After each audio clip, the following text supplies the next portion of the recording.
Bonjour à tous, bienvenue sur la chaîne La Magie d'Émilie. Pour commencer, je voudrais aborder un premier thème. Déjà, je m'excuse pour les travaux. C'est... Ils sont là pour l'inauguration de la chaîne. Et en fait, j'ai choisi un thème parce que pour moi, c'est le thème fondamental. Le premier thème, le tout premier thème, la base, le A. C'est le A de ma chaîne et je crois que c'est le A de la vie. Et donc ce sujet que j'ai choisi, c'est que peu importe euh, les valeurs qui vous portent et qui vous animent, peu importe ce que vous avez envie d'être ou de ne pas être dans la vie, si vous ne commencez pas par le vibrer et le vivre vous avec vous-même, c'est inutile. Ça sert strictement à rien. Non pas dans le sens que ça ne sert pas à autrui, mais énergétiquement ça vous vide. Et, et le juste retour de la vie que vous attendez tant, le juste retour de cette valeur, elle est tellement importante pour moi, donc je vais la mettre en œuvre dans toutes mes relations, mais en fait je me l'applique jamais à moi-même. Et ben vous ne l'aurez jamais, ce juste retour des choses. Et je vous le dis parce que ça a été 37 ans, allez, non, j'en rajoute, mais presque, d'expérience dans la douleur et la souffrance, parce que je me disais toujours, je comprends pas, je suis gentille, je suis bienveillante, je suis ce que vous voulez, hein, je suis droite, et c'est vrai, hein, je le suis, et je m'attire toujours des trahisons, des déceptions, etc., etc., jusqu'à ce que la vie, et à force de longs cheminements et de longues expériences, multiples expériences même, me fasse comprendre que en fait, par exemple, je vais choisir la bienveillance. Il ne suffit pas d'être bienveillant envers soi-même, envers les autres en fait. Le lapsus est là parce que j'ai bien compris. Il ne suffit pas d'être bienveillant envers les autres constamment pour que la bienveillance arrive magiquement, je sais pas si ça se dit, mais divinement à vous. Non, vous pouvez faire ça toute votre vie. C'est pas comme ça que ça fonctionne. Ce qu'on nous rend en effet miroir, c'est pas ce qu'on peut prétendre montrer. Alors quand je dis prétendre, ça veut pas dire qu'on n'a pas l'air sincère quand on est bienveillant avec les autres. Mais en fait, c'est logique. Comment vous voulez incarner une valeur, que ce soit la bienveillance, comme la loyauté, comme la fiabilité, la fidélité, comme n'importe quoi, si vous commencez pas vraiment par vous. Pas juste, mais bien sûr que je suis loyale envers moi, c'est ma valeur, donc je suis loyale, mais creusez. Est-ce que moi, par exemple, donc on avait pris la bienveillance, est-ce que je suis bienveillante avec moi-même? Ou est-ce que je vais privilégier la bienveillance envers l'autre? Et là, les révélations commencent. Donc voilà, ma chaîne, ça va être des sujets comme ça qui m'inspirent, que j'ai envie de partager, parce que c'est mon expérience qui me l'a appris à la sueur de mes larmes et de mes joies aussi, mais surtout de mes larmes. Et j'ai envie de vous le partager parce que je me sens guidée à le faire, parce que je pense que ce sont des clés qu'on a besoin d'entendre à certains moments, et que l'univers, il sait, pardon, l'univers, la vie sait ce qu'elle fait, parce que si vous tombez sur ma chaîne, ce ne sera pas un hasard. Parce que c'est ce que vous aurez sans doute besoin d'entendre. C'est le chemin que vous êtes en train de parcourir, et ça permettra d'accélérer ou d'acter la prise de conscience qui est déjà en suspens. On est tous interreliés, on est tous le guide de quelqu'un à un moment donné. Et moi, en fait, j'ai envie d'être l'ermite. Je ne sais pas si vous connaissez l'ermite dans la lame du tarot, mais ce personnage qui tient sa lanterne, de la sagesse, de son expérience, avec son dos courbé par la lourdeur de son vécu, de ses douleurs aussi, mais avec toujours sa lumière et qui éclaire le chemin de celui qui aujourd'hui, et on en a tous des moments comme ça, et on en a traversé et on en retraversera, des moments de vie où c'est l'obscurité totale, où on n'arrive plus à se connecter à nous-mêmes, on n'arrive plus à se connecter à rien, plus rien n'a de sens, on a perdu la connexion, les réseaux, il n'y a plus rien.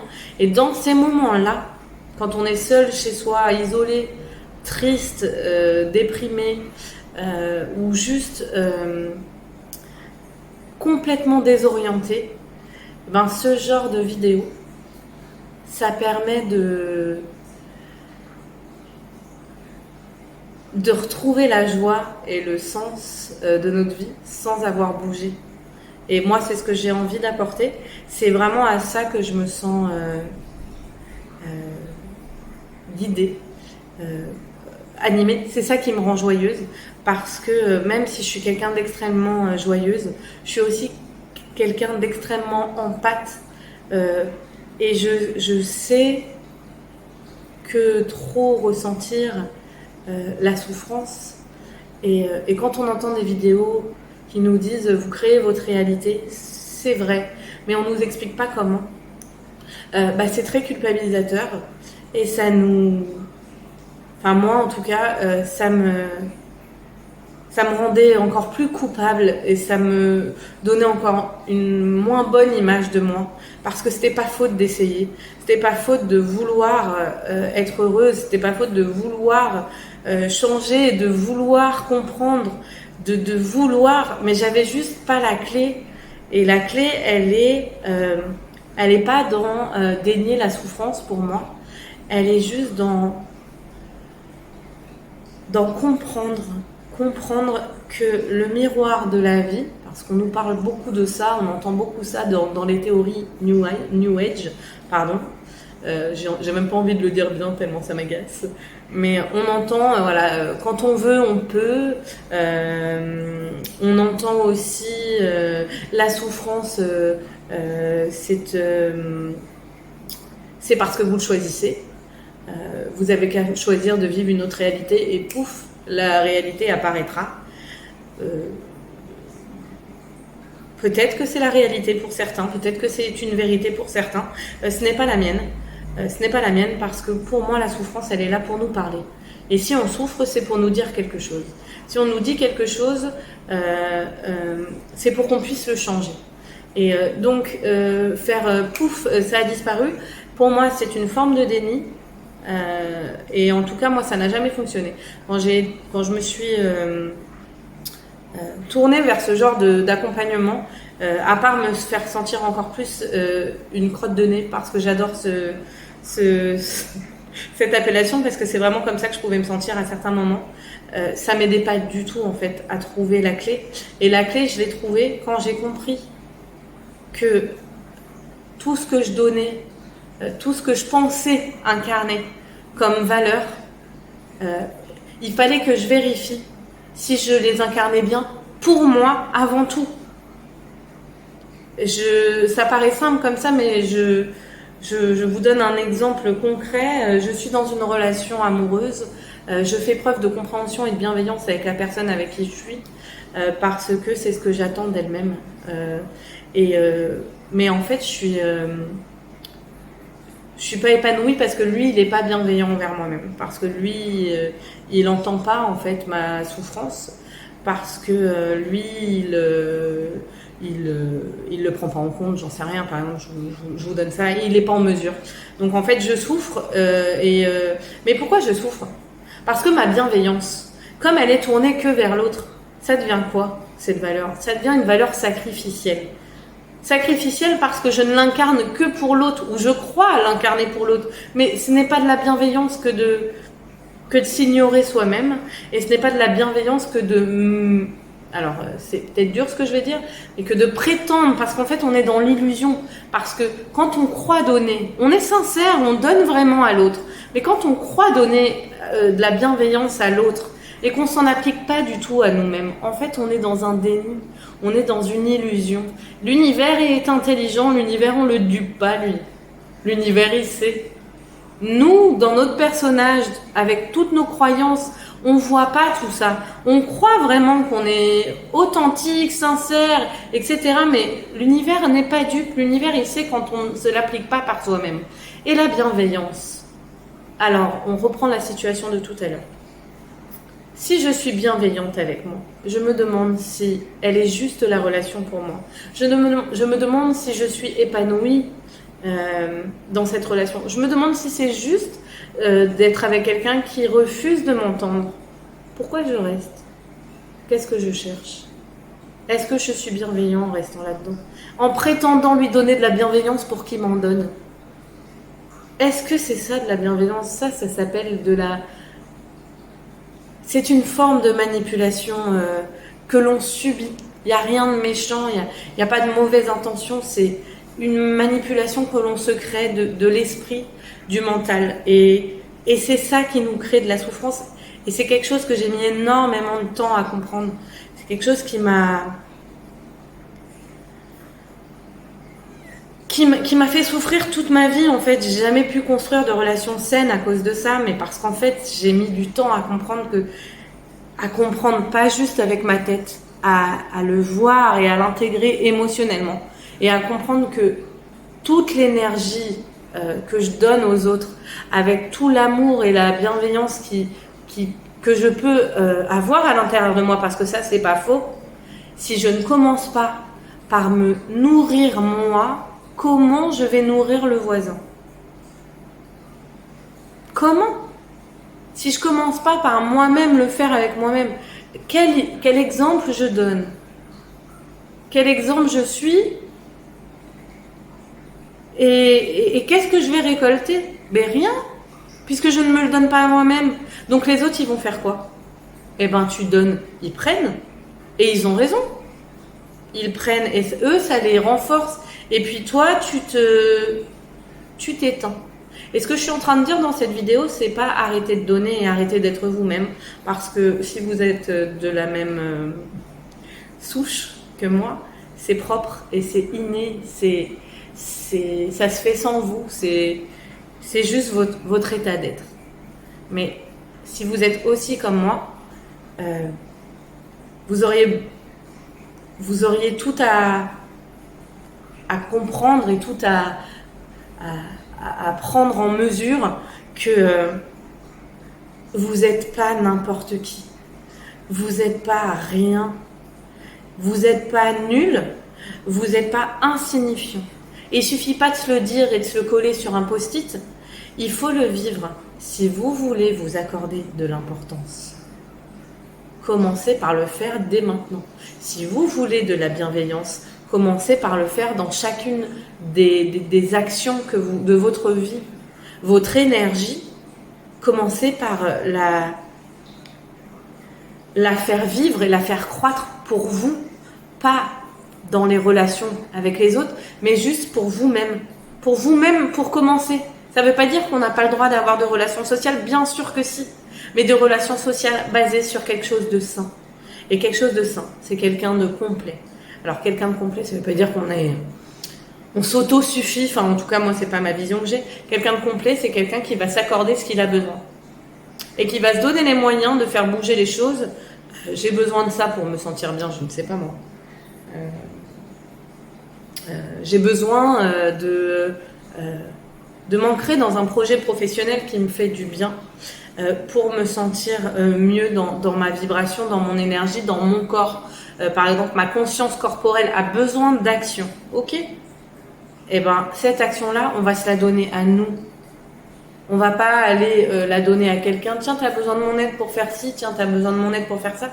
Parce que ça, c'est gentil, c'est cool, c'est à prendre, mais ça vous remplit pas vous. En fait, l'énergie, pour qu'elle soit décuplée et qu'elle ne vous vide pas, il faut d'abord que vous vous alimentiez vous-même. Parce que si vous alimentez tout le monde, eh ben à la fin, vous avez plus de jus. C'est aussi simple que ça. Et c'est vraiment ce que j'avais envie de commencer à faire comprendre dans cette vidéo, parce que je vais proposer des accompagnements, mais je vais proposer surtout des sujets pour commencer. Des sujets de vidéos comme celle-ci, qui me paraissent être fondamentales pour l'éveil, pour se sentir bien, et quelque chose d'accessible pour tout le monde, et qui renvoie pas une mauvaise image de l'autre, ou qui renvoie pas quelque chose de facile, comme une recette miracle, comme la dernière pilule minceur, ou la dernière ou le dernier leggings qui fait maigrir, ou j'en sais rien, mais vraiment comme quelque chose de simple et d'accessible à tout le monde, surtout qui nous remplisse d'amour pour nous-mêmes, et c'est ce que j'ai envie. Et si c'est ce que j'ai réussi à faire, bah merci de me le dire. Mais j'ai pas envie que vous éteigniez cette vidéo en pensant de vous que vous n'êtes pas à la hauteur, que vous êtes nul, et que vous n'êtes pas capable d'y arriver, et que si vous en êtes là dans votre vie, c'est parce que vous êtes responsable et que vous n'avez pas fait les choses. Oui, on est responsable de notre vie, mais responsable de notre vie ne veut pas dire volontairement conscient de tout ce qu'on joue. Et c'est ça le but de l'incarnation. Parce que si on était volontairement conscient de tout ce qu'on joue, eh ben on n'est pas con. Hein. On jouerait tous autre chose. On jouerait tous quelque chose de nourrissant, spirituellement, affectivement, émotionnellement, corporellement. On aurait tous des vies merveilleuses. Et il suffit pas de comprendre quelque chose avec sa tête, ou de vouloir quelque chose, ou de décider, comme je l'entends beaucoup. Il suffit de décider. Non, ça passe pas par cette sphère-là, intellectuelle et mentale uniquement. On a 4 corps de conscience, c'est pas pour rien. On a la conscience corporelle, donc le corps. On a la conscience intellectuelle, le cerveau, l'intellect, le mental. On a la conscience émotionnelle, ce qu'on ressent. Et on a la conscience spirituelle, notre âme, ce qu'on vibre. Donc non, ça passe par les 4 corps, et ça peut être long. Et ça peut être long, et c'est pas parce que c'est long qu'on n'a pas de valeur. On est là, on vient exactement vivre ce pourquoi on est venu s'incarner. Et donc c'est juste. Et ce que vous êtes, c'est parfait, et c'est juste parce que vous jouez parfaitement le rôle que votre âme est venue incarner. Et ça veut pas dire que du coup c'est parfait et on va se coucher et on recommence demain. Ça veut dire que on doit nourrir du coup dans toute l'étape de notre vie, de ce parcours de vie, cet amour de soi, ce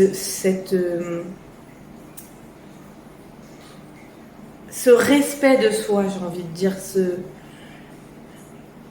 N'attendez pas que ça vienne de quelqu'un. Si on manque de respect dans votre vie, regardez comment vous vous respectez. En fait, c'est ça. Et au lieu de le vivre comme « je suis nulle, j'ai pas bien fait ce qu'il fallait », vivez-le comme une opportunité. En fait, la personne, quand elle me manque de respect, elle me montre une opportunité de changer quelque chose pour que ça ne se reproduise plus, pour que je puisse faire le changement. Si elle ne l'avait pas fait, je l'aurais pas vu. Alors ça veut pas dire que ma douleur n'est pas légitime, que j'ai pas le droit d'avoir mal parce qu'elle m'a fait mal, parce qu'elle m'a manqué de respect. Bien sûr que vous avez le droit. Ça veut juste dire de prendre de la hauteur, c'est-à-dire régler ce que vous avez à régler avec cette personne. Si elle a encore lieu d'être dans votre vie, qu'elle le soit, et puis vous mettez en action les modifications, vos limites, pour que ça ne se reproduise plus. Vous verbalisez avec elle ce que vous avez à faire.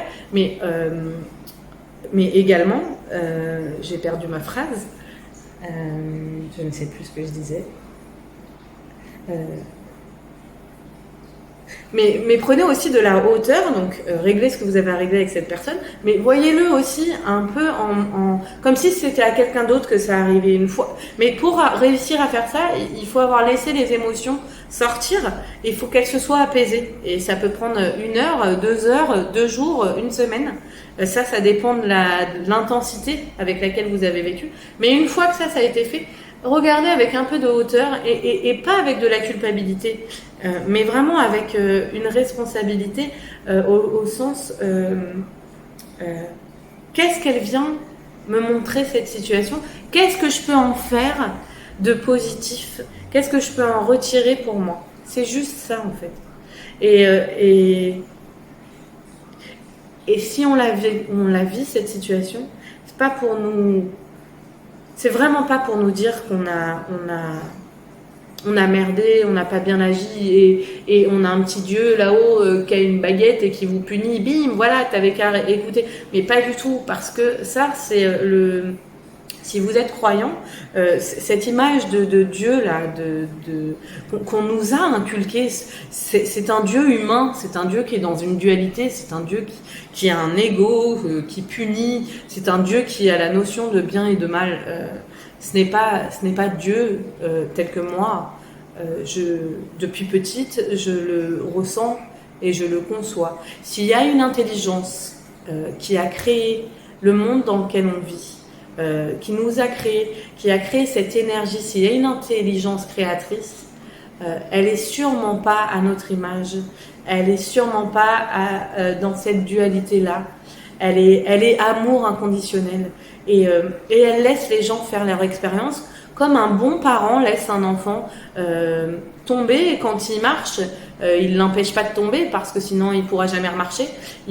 Au contraire, il va l'accompagner dans la chute pour essayer que ça se fasse le moins mal possible. Et puis si l'enfant est têtu et qu'il refait 2-3 fois et qu'il veut pas l'aide de l'enfant, à un moment donné le parent il va dire ok, bah écoute, essaye, vas-y, mais fais attention voilà, vas-y, fais-le.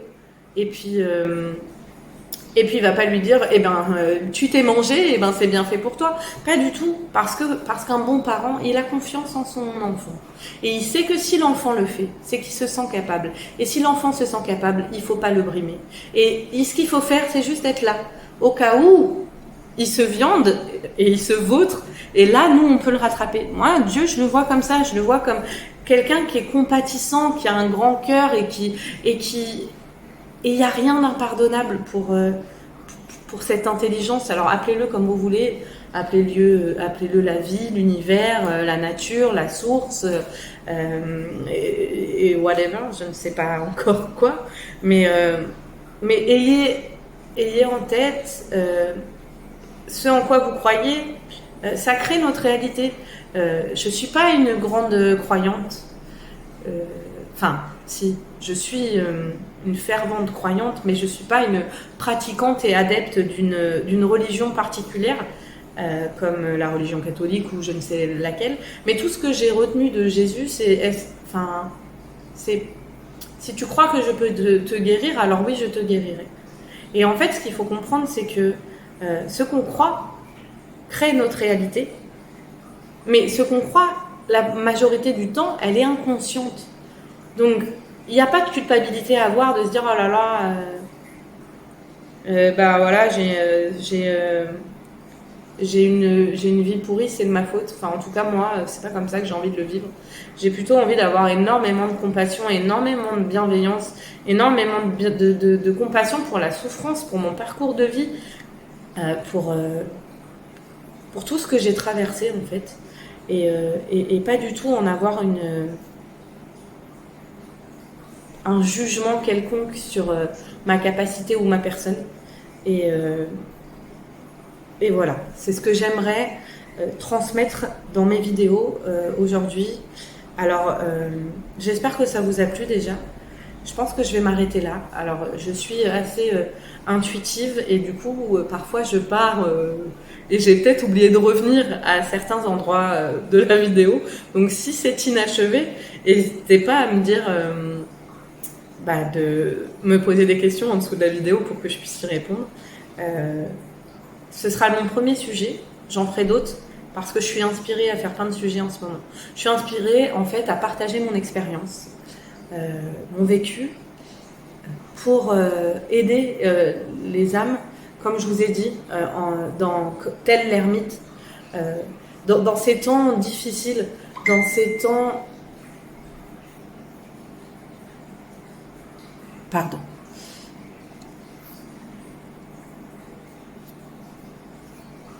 Dans ces temps difficiles, pardon, et dans ces temps où c'est compliqué de garder son centre et où on nous demande d'être à notre poste. On nous demande absolument d'être à notre poste. On est seul pour la plupart et on a besoin de soutien. Et on est isolé par rapport à cette crise sanitaire et politique. Et voilà. Et moi, j'ai envie de vous partager... j'ai envie d'être cette lumière dans votre obscurité. Et parce que juste, je crois que c'est pour ça qu'on m'appelle en ce moment. Et si vous avez envie que je partage d'autres sujets précis, vous pouvez aussi me faire des propositions. Je les traiterai si je m'en sens inspirée, avec plaisir. Je vous répondrai d'ailleurs et je le ferai. Et moi, je continuerai à vous faire d'autres sujets qui me paraissent importants. Donc voilà, je vous remercie de m'avoir regardé jusqu'au bout. N'hésitez pas à me faire des commentaires s'il y a des choses au niveau du son ou quelque chose à améliorer qui empêche l'audibilité de ma vidéo. Merci à vos guides qui vous ont guidé vers ma chaîne qui est vraiment toute nouvelle et qui vous donne des outils. Je vous souhaite une agréable journée et je vous remercie de m'avoir suivi encore. Allez, au revoir.